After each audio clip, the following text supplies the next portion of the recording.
সড়ক দুর্ঘটনায় স্বজন হারিয়ে এভাবে আহাজারি করছিলেন এই নারী। দুর্ঘটনার খবর পেয়ে ছুটে এসেছেন হাসপাতালে, কিন্তু প্রিয় মুখগুলো হারানোর খবরে কোনো সান্ত্বনাই যেন থামাতে পারছিল না তাকে।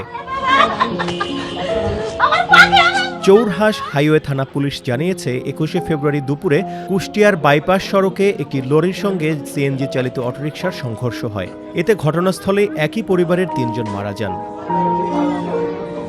এ ঘটনায় গুরুতর আহত এক দম্পতিকে কুষ্টিয়া জেনারেল হাসপাতালে নেওয়া হলে কর্তব্যরত চিকিৎসক তাকে মৃত ঘোষণা করেন। নিহত দম্পতি খাজানগর গ্রামের বাসিন্দা। নিহতেরা রাজশাহীতে একটি বিয়ের অনুষ্ঠানে অংশ নিয়ে বাড়ি ফিরছিলেন। দুর্ঘটনার খবর শুনে হাসপাতালে ছুটে আসেন নিহতদের স্বজনেরা। এ সময় সেখানে এক আবেগঘন পরিবেশ সৃষ্টি হয়। ঢাকা থেকে আসছে আমার নাতিন, আবার একটা বিয়ে দিয়েছে ওই বাগা, ওই চরের পর চক্রজাপুর। ওখান থেকে আমার নাতি আসতে লাগছিল ওই সিএনজিতে আসতে লাগছিল। আমার কাছে খবর আসলো ওই সিএনজি অ্যাক্সিডেন্টে 3 জন মারা গেছে, আবার 2 জন বাঁচা আছে।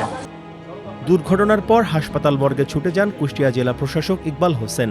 দেন নিহতদের স্বজনদের সান্ত্বনা। পরে স্বজনদের অনুরোধে ময়নাতদন্ত ছাড়াই নিহতদের মরদেহ পরিবারের কাছে হস্তান্তর করা হয়। মেহেদী হাসান, প্রথম আলো।